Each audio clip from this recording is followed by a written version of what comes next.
Broadcasting from the business capital of the world, this is the Podcast Business News Network.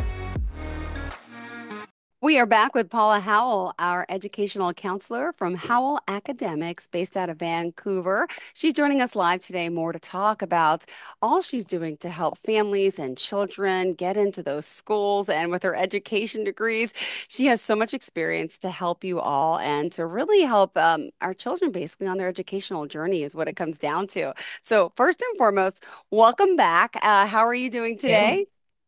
Good, good. It's like I was saying, it's Vancouver right now is a little bit gray today, but that Yeah. doesn't change the mode. I am still just as pumped to kind of get into our podcast. Like I said, I find it as my Thursday morning coffee time with you to It's talk so sweet. And about she cares about my vacation. We've been chatting off air.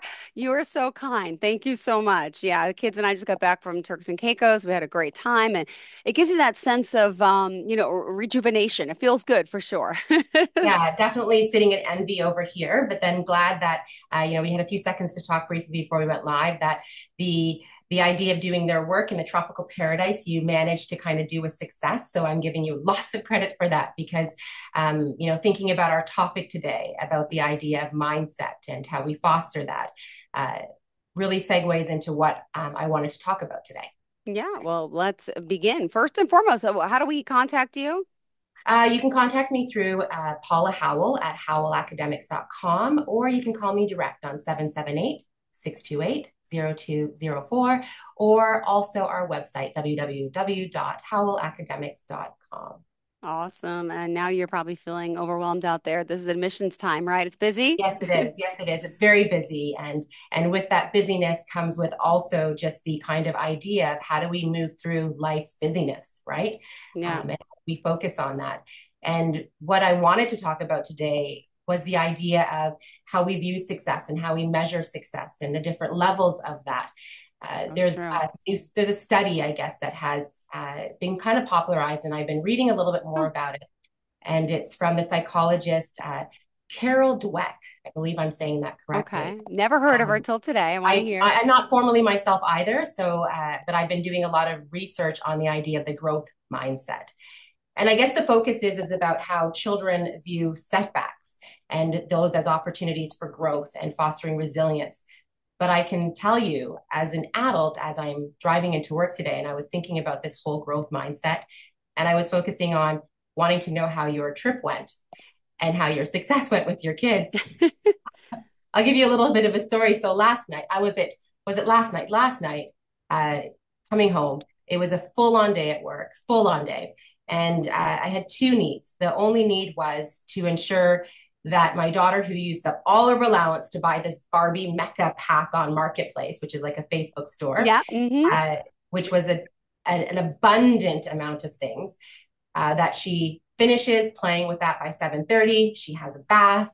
We read a beautiful, delightful story, and she's in bed by 8:30 was my goal. No, that didn't happen. It was everything but that. With that said, the delivery after her gymnastics, the grocery delivery people were 2 hours late. Dinner was later than expected, and needing to get back to my virtual assistant. There were so many things that happened that by the time we actually got to bed and I actually got her down to sleep, it was closer to like 9:45 around that time, and I'm exhausted. Then this morning, no wake up. It was very difficult for her to wake up. She was tired, Yeah. not wanting to wake up. We barely got to school at 8:15, which is 15 minutes past the 8 o'clock time.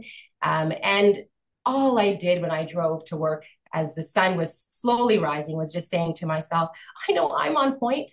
I know I did. I wanted to wake up and do my workout this morning. I wanted to do my meditative cleanse and clearing. I wanted to be able to, I had it all written out to land each of those aspects perfectly.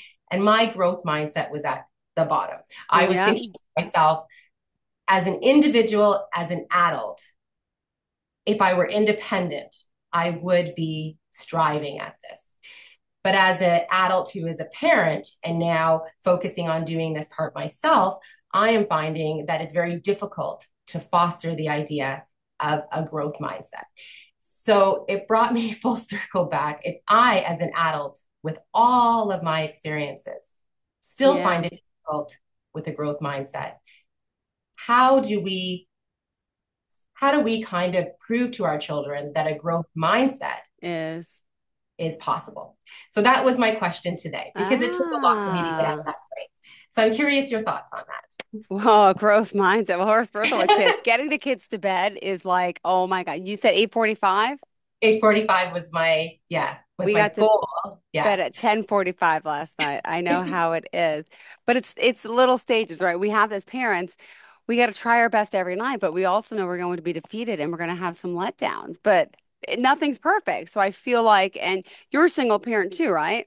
Yes, So yeah, recent. you're all alone. I'm like in the bed. We still sleep together. Okay, that's probably wrong, but we do. We've been sleeping together Yes, since their yes, birth. So the three of us, and it's always a disaster to get them to bed because I want to stay up and watch TV, but then I can't. So then I drag them yes. into watching TV in my bed, and now I'm just rambling. What was I saying? I No, forgot. you're saying exactly what we're talking about. Just the idea of Growth like mindset. how do we balance that growth mindset? Because 2 nights ago, I was in the same position as you. And I was saying, hey, just get in bed with me. We'll just sleep together. I have a king size bed. And you would think that king size bed, she would stay on her side, but it was like diagonal, across, slapping in the head. It was all these different things. And my sleep was Do like 5 every night. seconds, Yeah, right? yeah. So that didn't work. So it was discussing the idea, how do we as parents who know all of these skills, who know that our failures and our triumphs, we've had experience with that, how do you balance that idea of fostering that in your children when their lens is so short? Paige is like 8 years old, right? Um, Yeah. and she's witnessing maybe my unsettledness with not being able to get her to bed and seeing my own My feelings. stress, my anxiety, then I start to yell like I do, guilty. Yeah. Mhm. Mhm. Yeah. Yeah. So, what are your thoughts about it? Do you I don't think? think it's good for them, but I Mhm. also feel like it makes my little one has like anxiety like me. He's like a spitting image of me now. Like everything he says and does, and I'm like, he yelled at his Yes. friends. He yelled at his friends the other day on the iPad on the Snapchat to the neighbors, and he sent like a voice text because he doesn't spell that well yet. He's like, "Outside now," and Yeah. outside Yep. now, and I'm like, "When did you?" I'm like, "That's me every night. Get in the bath Yeah. now," because they don't listen Yeah. now. So now he's got this Yeah. angry now, and I'm like, "Oh, I created this." I'm like, Yes. "Where did that come from?" And where does that make you feel? Because I know from myself, I hear exactly what you're saying, right? Like, as an adult, we have so much to balance as being parents, and we don't get that map or that kind of framework of, there's lots of resources that are out there, but at the same token, our children are our children, and they are going to kind of move forward from what we share as their mirror. And I do feel that guilt. I feel that responsibility when I react in Yep. wanting to try to teach her not to react. But at that same experience, when I think back about my idea of what a growth mindset was, I don't even remember it ever being called that, but it was more an idea of there was either you fail or you don't fail. That was it. And there was not really an in between. I was listening to a recent motivational kind of from Mind Valley, I think it's called, and they were saying if you're giving 99%, you're not a success. In order to be a success, you have to give Ah, 100%. And I was thinking to myself, those messages that we hear, that if you're only making 99, you're not doing the full thing, and that you have to give mm-hmm. 100% all the time. Well, 100% is everything, and that's not possible all the time. So it kind of, for me, feels like it contradicts that growth mindset, that as most of psychologists are in their 40s, 50s, 60s, Mm-hmm. who come from an era similar to you and I, who weren't raised on the concept of growth mindset, are we only really reaffirming for ourselves that we have that resilience, but the concept of growth mindset is unrealistic? Like that's Wow, that's so deep, Paula. Yeah, that that's what is. I'm wondering. Like I'm wondering, I like the concept, it's wonderful, but they're all psychologists that are the same age of us who have gone through similar experiences of child rearing, of growing up. So is this just what we wish our parents did and we're trying to now do it to our kids, but it's unrealistic, Yeah, it's possible. You really have right? something here. Yeah, you do. Yeah. So are we, in the effort of kind of wanting to teach a growth mindset and having our moments of reaction, are we actually creating the opposite? Because I'm at the point where I just, like last night, I just said to my daughter, I said, look, it was quarter to 10, and I had planned to read her a story at 8:30 max. I had the Mm-hmm. book, I had everything there ready. But as I grabbed the book that was left on my table, that was now in her room, I noticed my other cell phone was hidden in page 12. Okay. And I said to her, so you had intended that mommy wasn't going to read it and that you were going to Ah. buy the phone and sneak and watch YouTube. And I thought to myself, okay, Paula, let's have a growth mindset and let's just not get angry about the fact and say, sure, let's read, but I'm exhausted, right? And then I start reading the book. I can't see, didn't have my glasses with me. It's dark. And then I just said, no, I'm too tired to read. Like, I'm too tired right now to read. Like, mommy asked you to be in bed and to get ready 2 hours ago. And I was really Mm-hmm. keen to want to read with you. But now I'm exhausted and I need to care for myself so that I can be a better mom in the morning. And there was like, okay, sure, don't read me a story. And it was this feeling of like, am I disappointing her? Where am I sitting? But I wanted and needed to care for myself. And I feel that that importance of letting her know the real picture Yeah. is a more important lens than saying, oh, I failed at this. Let me read you the story. Or maybe I didn't set it up properly and look at, maybe I should have been more firm during bedtime with the Mm-hmm. parts. But I was not responsible for the grocery store guy arriving late, right? Yeah. I wasn't responsible for the fact that, she was maybe more into watching the iPad where we've never done that at home because, there's different influences in her life that allow her to do things that I would not govern, that I had never introduced. So when we're looking at all of these parts of responsibility, what part does outside players play in our process of growth mindset? Like what part do Yeah. outside players? Because you were saying, okay, yeah, I was saying, oh, I got mad and I got angry. But when you look back at the idea of what angered you or what frustrated you, because I really don't think it's anger, it's reactive, but it's like a frustration, right? Because we want Mm-hmm. different. What led up to that frustration that your son chose to just see the end result? But did we explain the pieces leading up, right? Yeah. Did we allow space for that?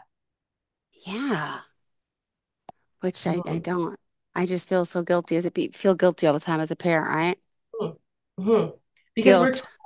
we're told, I believe like our messaging is that Mm-hmm. if we're too real with our kids, at least at myself and my child rearing and my, you respect your elder, your parents, that if I'm too real with my daughter and I tell her, yeah, the grocery store came late and X, Y, and Z, that means that we just don't have the time and we won't get a good rest, that I'm being too transparent. I'm treating her more as my equal, not my child. I'm not I making know. boundaries, right? There's just no book, and everyone could say something different. What's best, what's not, what you should do, what you should not do. But, right? Boy, Mm-hmm. it's difficult. No one ever told me it'd be this difficult. No, no one did tell me that. And I think the part that I question the most, and I believe there is a message in today's thought. And I was trying to find it because it took a bit. It took while I sat in traffic and tried to figure out, do I listen to Oh, motivational? Do I listen to Zen music? Do I count backwards? Like, what do I do? I realized that ultimately it comes back again to owning our truth, owning our idea of what that we are human still as parents, right? That we yeah. are still learning, still growing, still evolving. But in that, where I look at the gap is that I never felt, I always looked up to my mother as kind of my compass or lens, but I wouldn't say that I really knew who she was or what she felt, right? I just had a standard that I had to do Mm-hmm. well. And so when I think about that, and I think about that's what I had as my mirror, and then I look back at how much I've done in my life, I still find that my child sense of looking up to my mother is always where I Is when I try to reflect, yeah. and I don't go to my own thoughts. So I'm wondering, and I'm posing that in all of my kind of ramble here with Ironic. Yes. what Oh, would happen, do my you think? mother. Yeah, what would happen, do you think, if we if we posed it on our own thoughts? Like if we just looked at psychologists and experts and people as resources, but not the be all sort of guru. And we focus just on what intrinsically we felt was the right thing to say and do. think that's what we should be doing. We need to do more of that, I think. But what would that sound like for you? But then it contradicts it, I know. right? It's I this don't weird thing. know. So I would don't. you, here's my question then. So would you, if you were just thinking about you, would you have still done homework on the trip? Just you. If I was thinking just for my own, yeah, Yes. I would. Okay. Tell me why. Because I feel like it's a good disciplinary measure. Like we're having a treat, like having candy before dinner because we're on a vacation. We should be in school. So I feel like that, my parents never would have done that. They would have not even cared and done whatever. But I feel like I'm that. I wish my parents would have made me do the work. I don't know. I feel like I like that accountability. So yeah, Yeah. I would do it. And then would you change your messaging to your children about it? Like the way that you presented the topic and idea, would you change your way of doing that? Well, what do you mean how I presented it to them? What? Yeah. So if you look at how you presented it and how you organized the process of doing their homework on the trip, would you have kept it the same way? Or Well, would I you was kind of probably nasty about it. You're going on vacation. You got to do your homework. I would have been, have, should have been like, hey, we're on this fun trip, but we still have to do the homework and more calm. I'm a little too anxious, and I get like, yeah. So I would have what do you, changed yeah, sorry. Yeah. What do you think caused that anxiousness? Because that's what I'm curious about. because I know the anxiousness of them doing homework on a vacation is not going to be easy. So I it already like showed in my face instead of like, hey, this is cool. Yeah. It's like, we have to do our homework because you're not going to want to do it type of, yeah, yeah, like that. Hmm. Yeah. And that's like that middle part is where I'm so curious because I know equally that my anxiousness comes from the knowledge of knowing that she's going to push back, Yeah. right? And that they're not understanding our prior message, which was what, oh, that's a fire alarm at the office. Oh gosh. That it's just a drill that that's only going to go for a few seconds, almost like life. That can you still hear me over it? It's almost Yep. like life's alarm. Mm-hmm. Is that same idea and concept? How do we stop the alarm from going off, kind of thing? And that part is that gray area that I think psychologists are constantly trying to find the answer to. Yep.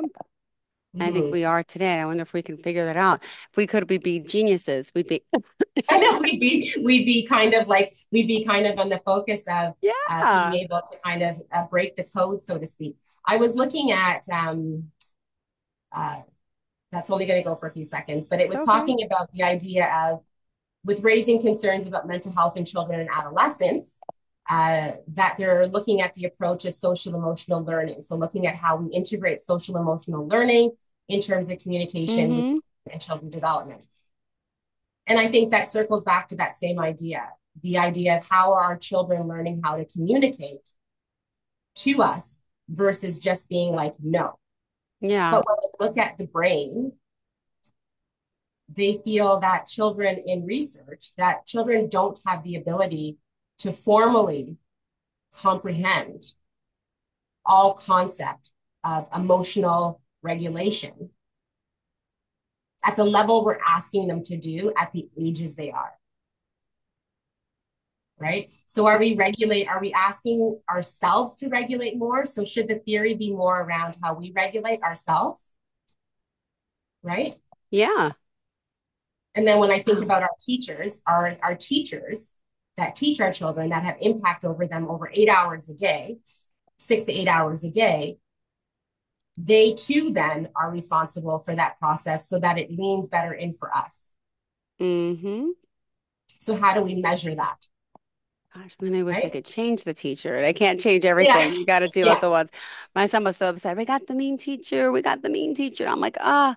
So, like, does the mean teacher know that she's like labeled a mean teacher? Like, I just, as a parent, want to tell her, like, do you know, like, everyone's upset because they say you're the mean teacher? Like, do they know? Is that rude? But I want them to, like, would that change her Yes. perspective on being a nicer teacher? Because she's labeled as the bad, like, or I become across the road as the woman that she hates forever because I told her she's the mean teacher. But at least I'm the one who had the enough nerve to tell her. That's Mhm. on my Well, mind. you're interesting that question because my daughter also got the more assertive teacher, so to speak, and everybody was like saying she got the more assertive teacher. But I noticed that her work ethic is better now. And what's Okay. interesting to me is that in all our experiences, in all my experiences with her and outside people, she seems to respond better to more of that dictatorship mindset. Like there's no gray in between, Ah. yes and no. And I feel like when I know the knowledge that that lends to people pleasing in the future, I'm trying to unwrap that and unwind that, but I get a lot of pushback. So it's such a weird position to be in. Mm-hmm. I also want the ease of her to listen like she does to those who dictate, Mm-hmm. right? It's going to go off in 1 minute, the alarm. It's not Okay. distracting you too much, is it? Okay. Is And it? we're out of time in a minute anyway. My gosh, Okay, so so that's sorry. great. So I think what we can do is we can use the alarm as kind of a tone to say, kind of keep it at your radar for something that we can continue the dialogue. Yeah. And I'll do some more research along it to look at how we can foster or think about some strategies Mm-hmm. for those frustrations so that next time we speak, the alarm will be off Yeah. and we can look from a more kind of centered approach of how do we guide our own reactive behaviors Ah, yeah. to balance these elements of emotion. So how do we do that Mm-hmm. so that we are allowing ourselves to come to the table a little bit more aware of how our past experiences have conditioned how we Yeah. parent. Mm-hmm. Well, I apologize. We're out of time, but That's okay. this is deep conversation. I love it. And wow, again, we were talking about success in children today, right? And we Yes. gotta, but we'll talk more about it next time. Thank you so much. How do we Yeah. contact you, Paula? So we contact outside of the bells and whistles here. It's Paula Howell at howellacademics.com or www.howellacademics.com or 778-628-0204. And thank you for your patience with the alarm. But I No think it problem. signifies that life sometimes hits some alarms. It's So so, we'll oh, touch that you're so next week. good. Look at you using the puns. I love it. Thank you so much. You have a great day Okay, and we'll you talk too. soon. Thanks so See you much. soon. Bye Bye-bye. bye. Are you looking for even more of the podcasts and hosts that you love? The Podcast Business News Network is proud to announce that you now have even more ways to listen live. Check out the MyTuner Radio, online radio box, and Simple Radio apps on iOS and Android, or find us online. Search for Business News Network on mytuner-radio.com or search Podcast Business News Network on streama.com and onlineradiobox.com/US. Take your podcast on the go and don't miss a minute of the action.